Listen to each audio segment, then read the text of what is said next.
सौतन बनी बहू। वंश एक क्लब में बैठकर अपने दोस्त नकुल के साथ ऑफिस आवर्स के बाद शराब पी रहा था और तभी वो नकुल से कहता है।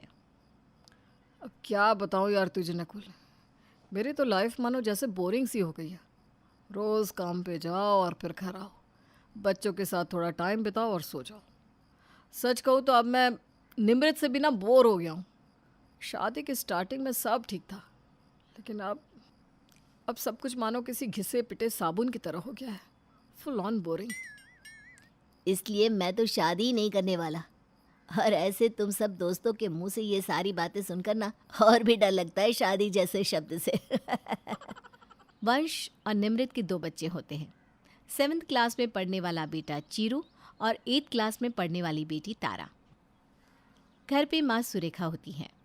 वंश के बूढ़े पापा कुलदीप जी की कुछ साल पहले ही मृत्यु हो गई थी। अब शादी के इतने साल बाद निमृत और वंश के रिश्ते में प्यार मानो कम सा हो गया था। निमृत, मैंने खाना बाहर खा लिया है, इसलिए मैं आज खाना नहीं खाऊंगा। लेकिन वंश, मैंने तुम्हारे फेवरेट छोले कुलचे बनाए और साथ में गुलाब जामुन भी। प्लीज़ यार चुप हो जाओ, मैं बहुत थक गया हूँ। तुम सब खा लो और रूम की एसी करते हुए जाना। Good night. निमृत को वंश के इस बर्ताव से बहुत दुख होता है, लेकिन वो कुछ नहीं बोलती। दिन गुजरते जाते हैं और वंश को पाखी नाम की एक औरत से प्यार हो जाता है। वो दोनों कैफ़े, शॉपिंग मॉल और थिएटर में एक साथ जाने लगते हैं। दोनों भी एक दूसरे को बहुत पसंद करने लगते हैं। वंश, तुम मुझसे इतना प्यार करते हो और मैं भी तुमसे बहुत प्यार करती हूँ, तो क्यों ना हम इस रिश्ते को शादी का नाम दे दें। लेकिन बाकी मेरी बीवी है, बच्चे हैं, तो क्या हुआ। देखो, ये बात तुम भी जानती हो और मैं भी जानती हूँ कि निमृत और तुम्हारे बीच अब कुछ नहीं बचा। तो क्यों घुट घुट कर जी रहे हो ऐसे रिश्ते में। अब अपने बच्चों के लिए तो तुम उसे अपनी ज़िंदगी से और अपने घर से बाहर नहीं निकाल सकते, तो उसे घर पर ही रहने दो। मैं आ जाती हूँ ना बहू बनकर। लेकिन अच्छा ठीक है, चलो। पाखी वंश को मंदिर ले जाती है और उसके साथ शादी करती है। दोनों भी गले में वरमाला डालकर घर आते हैं। तभी अपनी सौतन को देखकर निमृत के होश उड़ जाते हैं और सबके पैरों तले ज़मीन खिसक जाती है। वंश, ये तूने क्या किया? दूसरी शादी कर ली? अरे एक बार अपने दोनों बच्चों के बारे में सोच लेता, अपनी बीवी के बारे में सोच लेता। बेवकूफ निगोड़ा कहीं का। ये तुमने क्या किया वंश? हमारे रिश्ते का, मेरे मंगलसूत्र का अपमान कर दिया तुमने।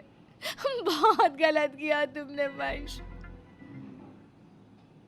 पापा, ये लेडी कौन है? आपने इनसे शादी क्यों की?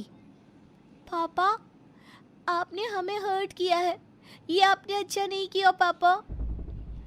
सभी घर वाले वंश पर गुस्सा हो जाते हैं, लेकिन इस सब से वंश को कोई फर्क नहीं पड़ता क्योंकि वो पाखी के प्यार में पूरा पागल हो चुका था। और अब वंश निमृत के साथ उस कमरे में नहीं बल्कि एक अलग कमरे में पाखी के साथ रहने लगता है। निमृत रातों में रोती रहती है। निमृत घर में सबके लिए खाना बनाती और सारा काम अकेले ही करती। गॉड, ये पराठे तो कितने स्पाइसी है। मैं तो इन्हें बिल्कुल भी नहीं खा पाऊंगी। सीरियसली वंश। निमृत, पाखी के लिए मीठी ठंडी दही लेकर आओ। फ्रीज से निकाली हुई लाना। निमृत पाखी को दही परोसती है। ऐसे ही पाखी और वंश दोनों भी निमृत से काम कराते रहते। रात में सोने से पहले पाखी और मेरे कमरे में पानी का जग रख कर जाना। और हाँ, अब से खाने में तीखे मसाले कम डाला करो। पाखी को तीखा सहन नहीं होता, समझ गई? जी हाँ। सुरेखा को ये सब देखकर बहुत गुस्सा आता। बेचारी निमृत भी अपने दोनों बच्चों का मुंह देखकर चुप रहती और एक ही छत के नीचे अपनी सौतन के साथ रह रही होती है। चीरू और तारा भी पाखी से नफरत करते और उसकी तरफ देखते भी नहीं। वो उनसे बात करने की कोशिश करती है, तभी वो दोनों उसे इग्नोर कर देते हैं। एक रोज़ पाखी सबके लिए पिज्ज़ा बनाती है और सुरेखा, चीरू और तारा को वो बहुत पसंद आता है। हाय हाय हाय, लाजवाब! क्या कमाल का बनाया है पिज्जा तुमने पाखी।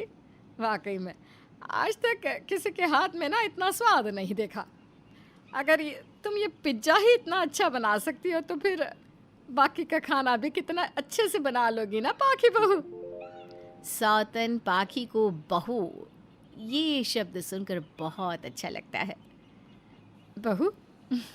मम्मी जी, आपने मुझे अभी बहू कहकर पुकारा ना? हाँ, बहू ही तो है तू मेरी। आजा, तुझे शगुन के पैसे दे दूँ। जी मम्मी जी, आपको पता है मुझे ना सारी डिशेस बनानी आती है। मैं आपको रोज़ एकदम 5 स्टार रेस्टोरेंट जैसा खाना बना कर दूंगी। एक प्रॉपर सर्वगुण संपन्न बहू बन के दिखाऊंगी। Thank you thank you thank you mummy जी।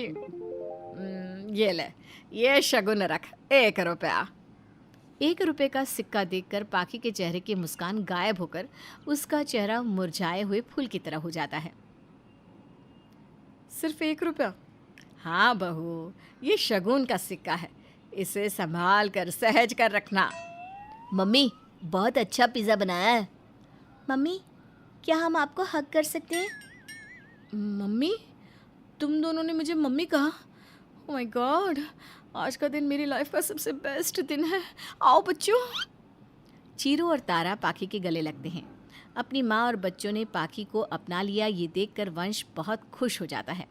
लेकिन निमृत को बहुत बुरा लगता है और वो रसोई में जाकर फूट फूट कर रोती है। लेकिन सच तो ये होता है कि सुरेखा, चीरू और तारा जानबूझकर पाखी को अपनाने का नाटक कर रहे थे और उनके इस नाटक के पीछे का मकसद था। बच्चों, याद है ना तुम दोनों को प्लान क्या है? हमें उसे बहू और मम्मी बोल बोल कर उससे सारा काम करवाना है और उसे इतना परेशान करना है और उकसाना है कि वो गुस्से में आकर कुछ कर बैठे और खुद ही अपनी तबाही का कारण बने। हाँ दादी, हमें पूरा प्लान अच्छे से पता है। दादी, आप टेंशन ना लो। चीरो और तारा अपने मम्मी पापा को एक करके ही रहेंगे, चाहे कुछ भी हो जाए। अब सुरेखा और दोनों बच्चे पाखी को प्यार प्यार में ही बहुत सारा काम बताने लगते हैं। पाखी बहू, दरअसल वो मेरे कमरे में ना बहुत जालियाँ हो गई है, तो तुम उन्हें साफ़ कर दोगी ना? और हाँ, आज मुझे अनाथ आश्रम के बच्चों के लिए खाना भेजना है, कम से कम 50 से 60 बच्चों का खाना। वो भी बना दोगी ना तुम पाखी बहू? ठीक है मम्मी जी, आपने जो जो बोला कर दूंगी वो सब। पाखी मम्मी, आज मुझे कपकेक खाने का मन कर रहा है, प्लीज़ बना दो ना। आई नो आप मुझे मना नहीं करोगी। और हाँ पाखी मम्मी, कल मेरे स्कूल में साइंस एग्जीबिशन है, तो आप रात भर जाकर मेरे लिए ग्लोबल वार्मिंग का वर्किंग मॉडल बना देना प्लीज़, ठीक है? ठीक है तारा और चीरू, मैं तुम दोनों ने जो कहा वो भी कर लूँगी। पाखी सुरेखा के कमरे की सफाई करती है, अनाथ आश्रम के बच्चों के लिए घंटों तक रसोई में पैर दर्द होने तक खड़ी रहती है और फिर रात भर जाकर तारा का साइंस प्रोजेक्ट मॉडल भी बनाती है। इतने में ही पाखी की टाई टाई फिश हो जाती है। ऐसे ही सुरेखा और दोनों बच्चे मीठी बोली बोलकर पाखी से बहुत सारा काम करवाने लगते हैं और एक दिन पाखी अपना आपा खो देती है। पाखी बहू, आज 5 प्रकार की मिठाइयाँ और चुप, एकदम चुप। अरे पागल बुढ़िया, तेरा दिमाग खराब हो गया है क्या? और तुम दोनों चिरकुट बदमाश बेवकूफ़ बच्चों, तुम दोनों की ही नहीं, तुम सबकी ऐसी की तैसी। अरे इंसान हूँ, कोई मशीन नहीं हूँ मैं। तभी वंश ये सब देखकर गुस्से से आग बबूला हो जाता है और पाखी पर चिल्लाने लगता है। पाखी, गेट आउट! मेरे घर से अभी के अभी बाहर निकल जाओ। I said out! गलती मेरी नहीं है वंश, गलती तुम्हारे इस इडियट नॉनसेंस परिवार की है। तुम्हारी ये स्टूपिड माँ और बच्चों की है। और वो निमृत, वो तो है ही एक नंबर की बेवकूफ। Shut up! निमृत के बारे में एक शब्द भी अगर बोला तो तुम्हारी खैर नहीं। जो औरत मेरी माँ और मेरे बच्चों की इज्जत नहीं कर सकती, वो मेरी क्या खाक करेगी? अरे पागल था मैं जो तुमसे शादी कर ली। असलियत में तो मेरी निमृत ही मेरा सब कुछ है। वंश पाखी को घर से बाहर निकाल देता है और घुटनों पर बैठकर हाथ जोड़ते हुए भावुक होकर निमृत से माफ़ी मांगता है। निमृत, आई लव यू निमृत, मुझे माफ़ कर दो। आई नो मैंने जो किया उसके लिए माफ़ी भी नहीं मिलनी चाहिए, लेकिन प्लीज़ मुझे एक आखिरी मौका दो सब फिर से ठीक करने का। हाँ Vansh, I love you to.